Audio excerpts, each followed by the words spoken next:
Hey there, Grumpy Old Fart here.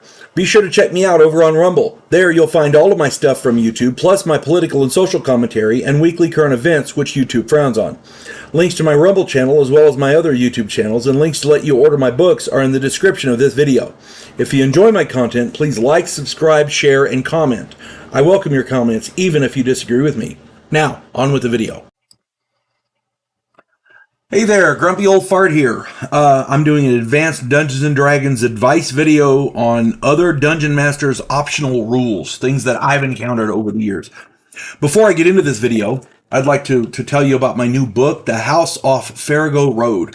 It's now available on Amazon. It's by the author's name is H.L. Anderson, that's me. It's just a fun story about a house where the denizens are not quite normal. Mythological creatures and supernatural forces commingle with modern-day law enforcement and the criminal underworld. If the quirky weird piques your interest, check out The House Off Farrago Road. Available at Amazon. Okay, into this one. Other Dungeon Masters optional rules. I started playing Advanced Dungeons & Dragons back in the 70s, and I started running it in 1979. In all that time, I have played with a number of other Dungeon Masters. A few were great, some really sucked, but most were okay. They were pretty good. Regardless of where they fall in those three categories, almost every Dungeon Master I've played with has opted to use rules unique to their game.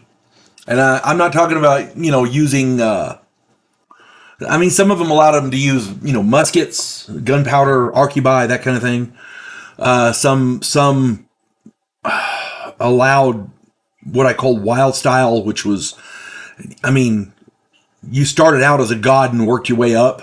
It was crazy.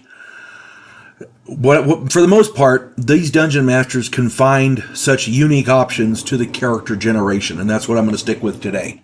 How you run your game is not as important as the optional rules you use to create the characters. It's been said that there's no wrong way to play Dungeons and Dragons, and I really believe that. If your players are having fun and you're running a game that everybody enjoys, hey, knock yourself out. Okay? What I'm talking about here is unique options for character generation. Here we go. One Dungeon Master allowed every player character to automatically have 118 and roll for the rest. And that makes for more heroic characters, I guess. I'm not a big fan of that, but hey, one Dungeon Master allowed each player an automatic magic item as an inheritance, I guess. I don't like that myself, but, magic should be very rare. If Uncle Bob died in battle or whatever, and you recovered him and his body and his stuff, chances are back in those days you'd bury the items with him, the stuff he really liked. And a magic weapon, that was very common to bury weapons with them. That being said, some were passed down. I'm not saying they weren't, but to me that gives players too much of an advantage. That's just my opinion. I think player characters need to stand on their own 2 feet. One Dungeon Master allowed every player character 5 extra points to assign to their stats as desired, with 18 being the max. And that allows a little more flexibility. I don't do that, but I'm okay with it if somebody wants to. One Dungeon Master allowed players to adjust the stats on their character on a 1-for-2 basis. 1 point raised in one stat for 2 points taken from other stats. So if I wanted a high strength, I could add 1 to my strength and subtract 1 from intelligence and charisma. And if I wanted to add another 1 to strength, I'd take 1 from, wisdom and dexterity or whatever. You see what I'm saying? You can, I don't know what you would, but you can. That was what this guy allowed. Some Dungeon Masters restrict the classes and alignments available to their players. Some restrict the deities or the races. One particularly sexist and homophobic Dungeon Master that I recall required dudes to play men and girls to play women, and nobody could play gay or bisexual characters. Yeah, that dude was, he was a little out there. I prefer player characters to design their own characters. players to design their own characters. That's what I like. And if somebody wants to play a gay character, knock yourself out. I'm not gonna complain about it. One dungeon master created a table of what he called quirks, and had each player roll on that table. These were personality or physical oddities of which their character was afflicted. Some were fairly benign, some were ridiculously crippling, some were actually beneficial. It was fair because you rolled randomly, and they were just as many good things as bad things, and a lot of them were just neutral or just different, you know.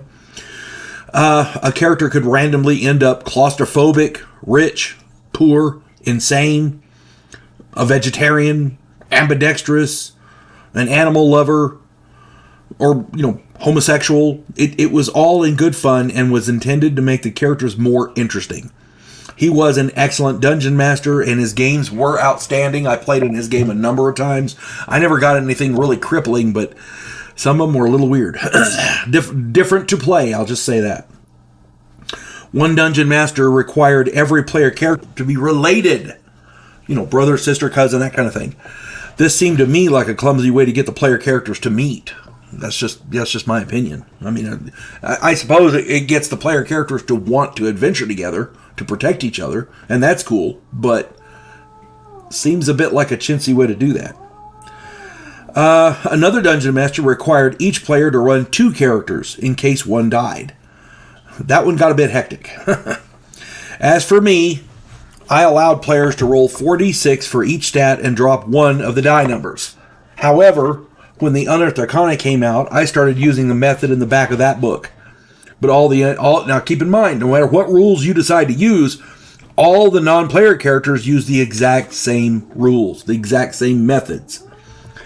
I restricted alignments only in so much as no evils and no chaotic neutrals. It's hard to get evil player characters to want to save the world. You know, it's hard to get evil characters to work together. That's the only reason for that. But we still had player arguments and things like that, so it didn't stop it. It just made it a lot easier on me as a dungeon master. As a dungeon master, you have a lot of stuff to keep track of. There's a lot of moving parts, and if you can eliminate one entire category of problems with one simple rule, amen. But don't, just be careful what you do, because you can't go overboard with it. Other than the alignment restrictions, I prefer to let the players design and play the characters that they make.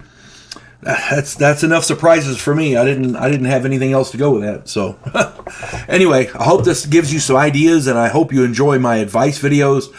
I'm just an old hack wargamer who's been doing this a long freaking time. Any way I can use to share my wisdom, my experience with you guys, the younger generation of players and dungeon masters, hey, I'm all for that. Feel free to use and abuse what I tell you. You folks have a good one. God bless one and all. We elect cookie-cutter politicians every single election cycle. Yes men who maintain the status quo and do just enough to make us believe the system still works. Imagine, if you will, a president who actually tries to fix things. If you like action, political intrigue, and a righteous crusade, check out my political thriller, The Righteous President.